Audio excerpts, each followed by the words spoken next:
So this is the 1830 GMT edition of the Baby Angel Geronimo editions of Khoodeelaar television channel, part A. 1830 GMT, Tuesday, 29th of November 2022. This will be probably another short edition, but the point is that the length is less important than the substance. And the substance is that a man called Mahmud Ali, where it's a local sound, the local pronunciation of Muhammad Ali. Muhammad Ali was a man with a unique enterprise on the eastern bank of the river Kuyara, also spelled as Kushiyara, in Silot, in the border area actually between what is now Bangladesh and what is now India's Assam. Now, Mahmud Ali was a grocer. I think he was the original grocer long before Edward Heath in England became known as the grocer. Now, this grocer, Mahmud Ali, as people would call him, was the grotesque, the most gross of grocers, completely devoid of any consideration, compassion, care, solidarity. As far as is known or was known, the man didn't have a kind of family, didn't, as far as I can recall, he didn't have a wife, he didn't have any children. And I think he lived in the shop on the river Kuyara. And the reason why I'm talking about him today, after decades, is because he exemplified, he personified, Mahmud Ali, he really personified the corruption, the cruelty, the greed, the depravity, the lack of compassion and lack of solidarity with his fellow beings. Now, I can't remember the exact incidents or the details of his passing, when he did pass. But he, of course, is no longer around. He did pass away. And when he did pass, I don't believe he, I don't believe he was mourned by many people. I don't think. That is number one. Number two is that I don't think that anyone really understood how much loots he had collected, gathered over the many, many years of his business. Now, what did he specialize in? Muhammad Ali was physically quite stout.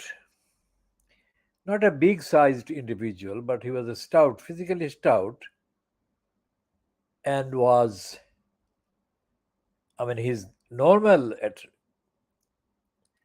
attitude and outlook would be accurate to say, it would be accurate to say that he was disrespectful to people generally, and he was contemptuous whenever it came to the issue of people having money or not having money. It seems that he, Muhammad Ali, on the eastern bank of the river Kuyara in the Silot region, doing business. And that's all he did. He did business. Now, why did he do business and why did I think about him today? I have thought about Muhammad Ali many times in the last 50 years, 60 years, but I have not thought about him in the way that I have actually gone on to put on the record my thoughts about Muhammad Ali. I don't believe that I had any conversation with him that lasted more than a sentence. Because I do remember that Muhammad Ali spoke, but he only spoke about his goods, the items that he sold. More importantly, the items that he kind of used to exploit people who were forced to go to his shop. Let me explain this. That was, I'm talking about the definitely 1950s. So Muhammad Ali would only get customers in the evenings. Why?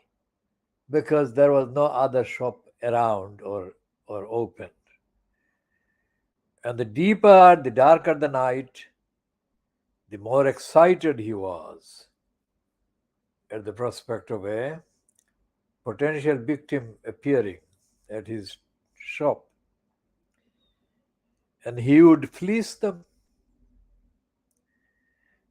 Muhammad Ali would fleece that lone customer.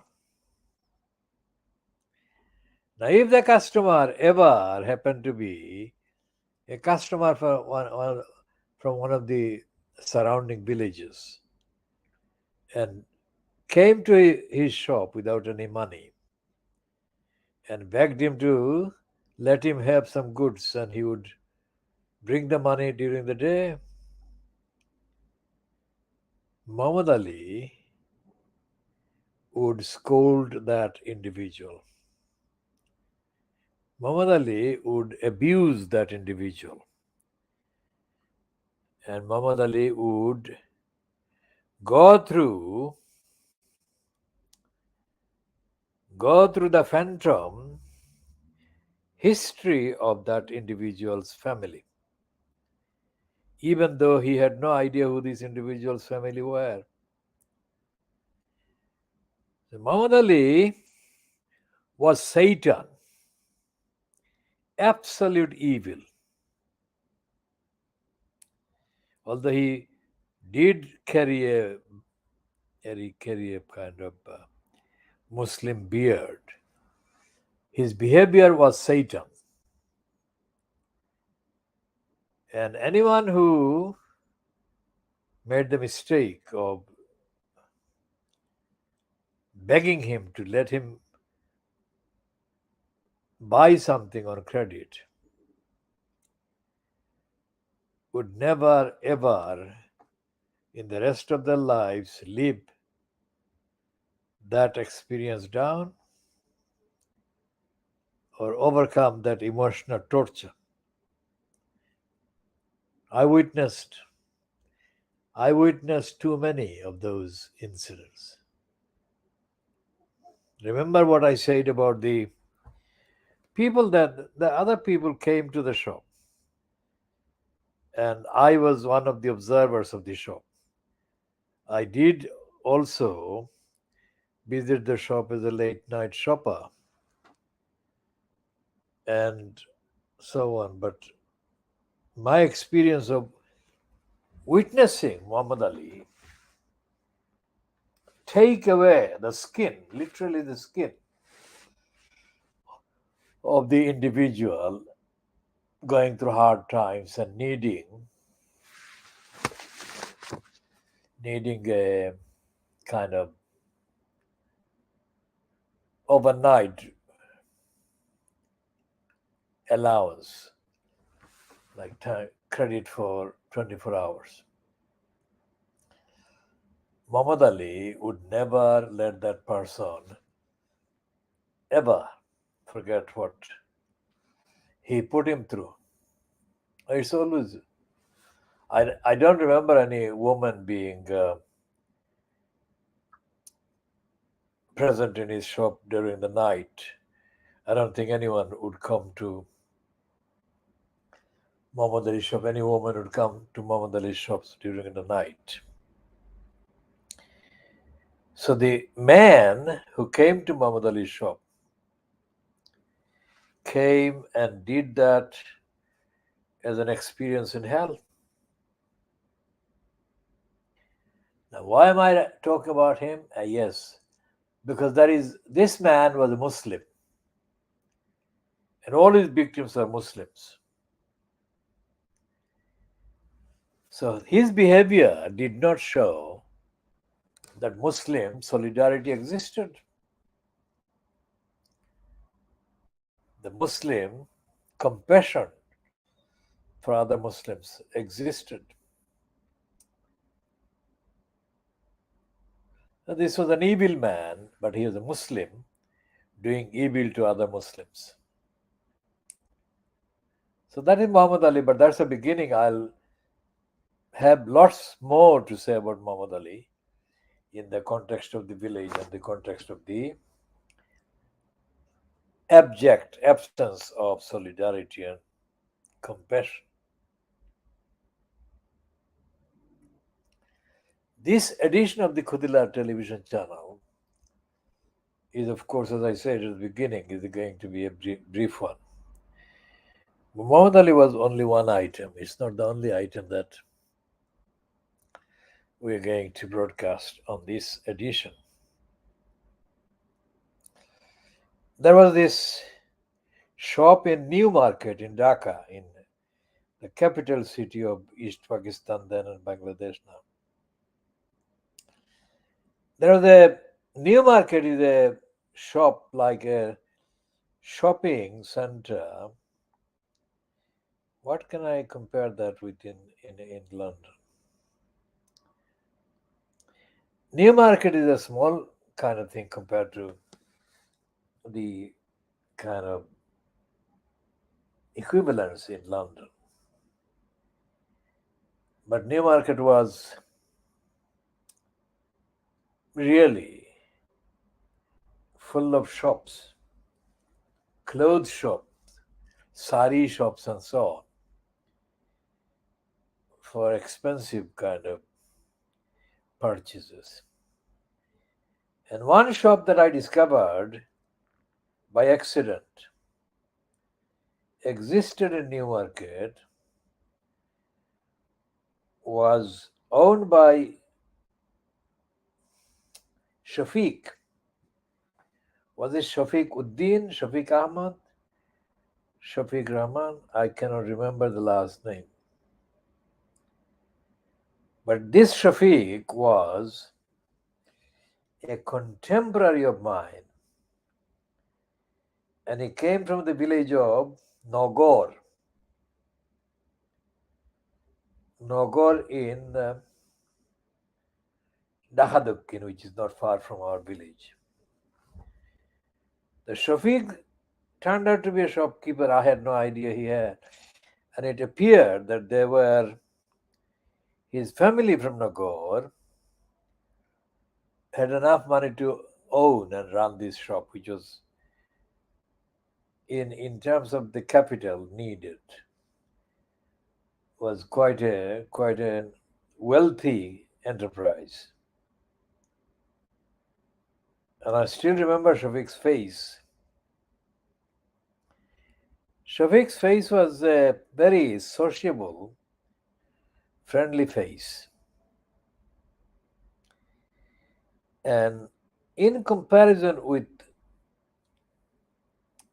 what's his name, Muhammad Ali, any visitor going into Shafiq's shop would be greeted with a smile that was very, very infectious. I wonder what happened to Shafiq. And I think I remember there were many our contemporaries in his shop at the same time as I was visiting that.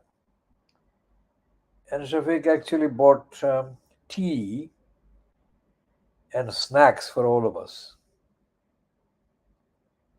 That is the least he could do, and he did.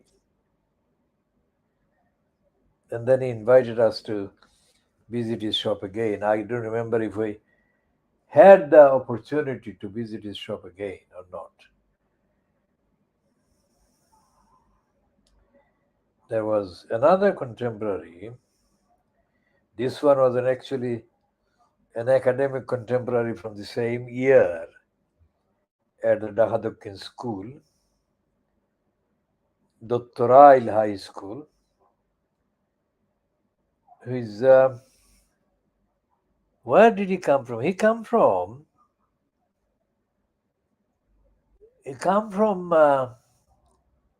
the northern side of Gulabganj,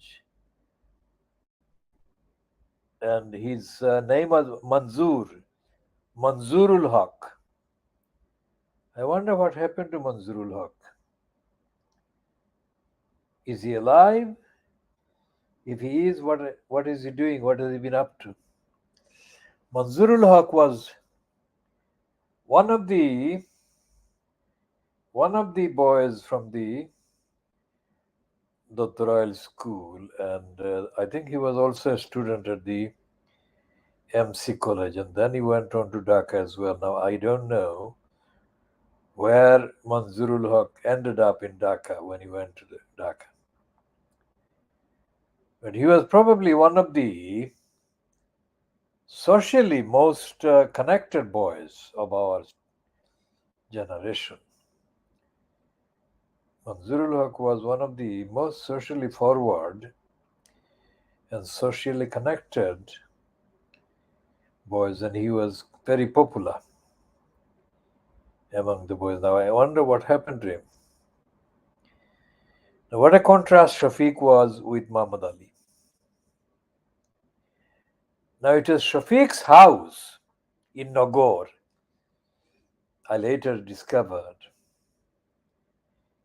to the eastern side of the Fukoir, the big pond,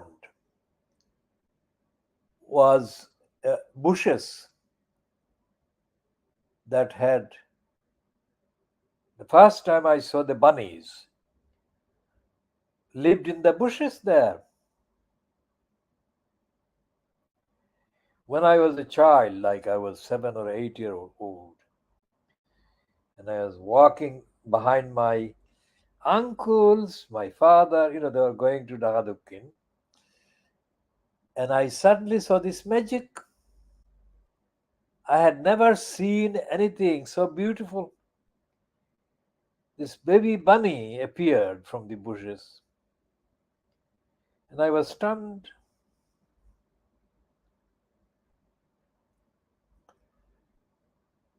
So today I saw a kitten. Now, for anyone who is listening for the first time, kitten is the generic word that I use for all kitten of all ages. Now, today I saw a kitten about 3 hours ago, I would say, and it was like running back into the kind of building, and it saw me, and I talked to it, and it stopped and it came to a halt. And for a new encounter, that kitten was quite unusual. It stopped and it almost fell about looking for a tummy rub. That was absolutely unexpected. I cannot give him a tummy rub with a pain in my fingers. So I didn't want to give him a tummy rub. And secondly, I didn't want to give him any kind of dirty. If my fingers were dirty, I didn't want him to get any dirt from my fingers. Not that there were anything, to my knowledge, dirty, but that is what I didn't want to give him or her. and it kept kind of kind of positioning itself, trying to kind of position itself and put itself up for the tummy rub. Now I was absolutely thrilled, and I appreciate the kitten doing that, and I hope it is safe because I had to move on to catch a bus, and the baby kitten was still doing the kind of, what was it doing? It was doing the tummy rub, positioning itself on the glove and looking for somebody to give him or her a rubbing. And I hope it is safe. There's another kitten that appears to live in the same area where I have moved recently on the 23rd of November 2022. Now that kitten looks like a kitten that was called the leader kitten among the three kittens that K. Jordan and I raised in Brick Lane. And that kitten, too, responded to my call. It did respond. And then it kind of paused a while in the sport and then went back. And I said to a person that knows the kitten because of the area where it is, and I said to this woman that I just worry about this kitten going into the main road. And she said he doesn't go into the main road. And that is a reassuring statement. I just hope that the kitten stays that way. So, going back to Muhammad Ali, now there is no comparison, is there? Muhammad Ali is like hell, and these kittens are like heaven. Absolute heaven, these kittens. Two of them I saw today briefly. And one of the internet accounts that well, quite a few people have Twitter accounts on kittens.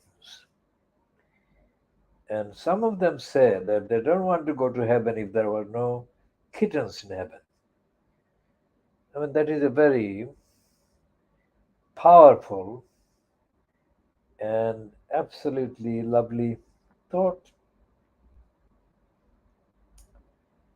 So there are so many kittens, and let's hope that the heaven is full of kittens and squirrels and bunnies and all the other baby animals that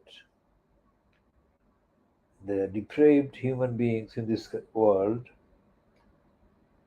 attack and violate and persecute and harass and chase and make kind of unsafe. What do these human beings have in their heart that makes them be cruel to these wonderful, amazing creatures?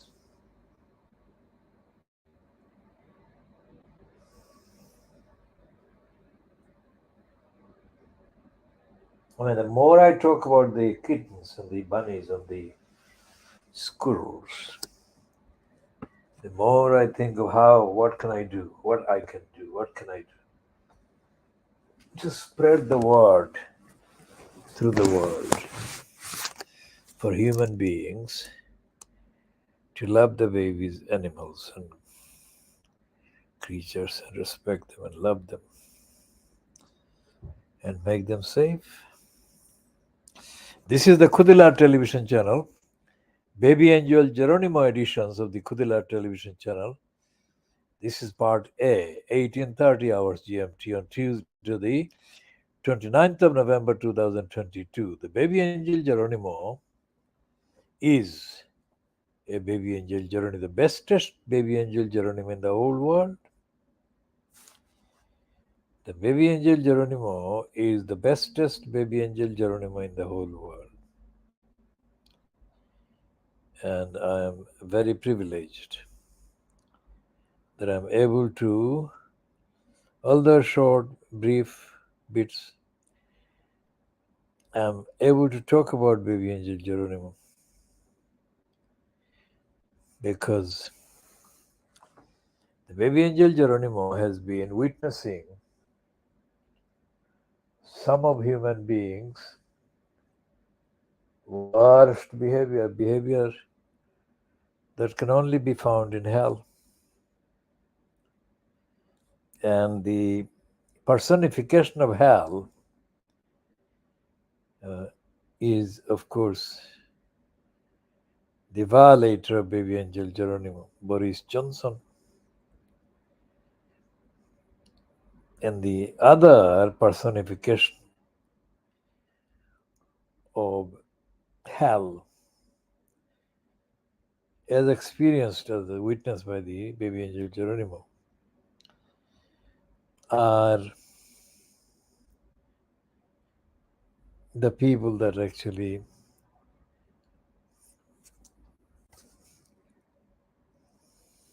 cheer the likes of Boris Johnson. The cheering is not happening, at least not in the last 24 hours, about another leader, China's Z, who has been the subject of protests by many of the Chinese protesters, who, for the first time in the history of China, have called for his resignation. That is what I think. That is what I wanted to say. Would have liked to have said, but that particular bit disappeared from the beginning. So the Chinese regime is coming under protests from ordinary Chinese people within China in a way that the regime has not come under attacks. I think since before the Cultural Revolution. I think this is the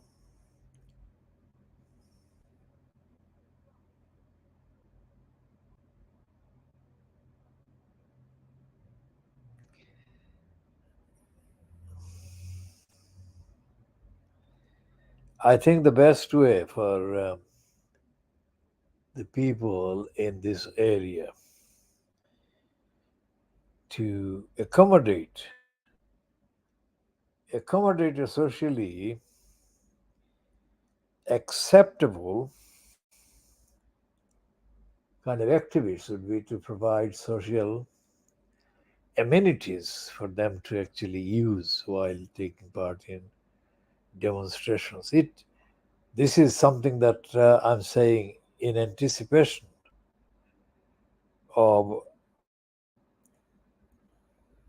demonstrations against the Chinese authorities that will take place in the very near future, very near future.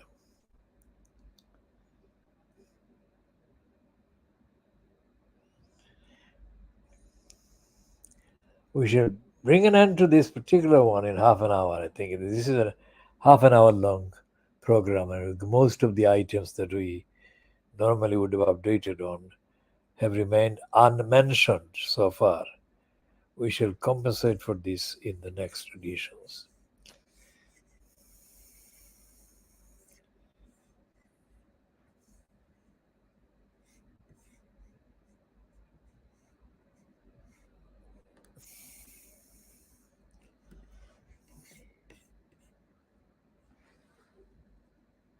This is 1900 GMT.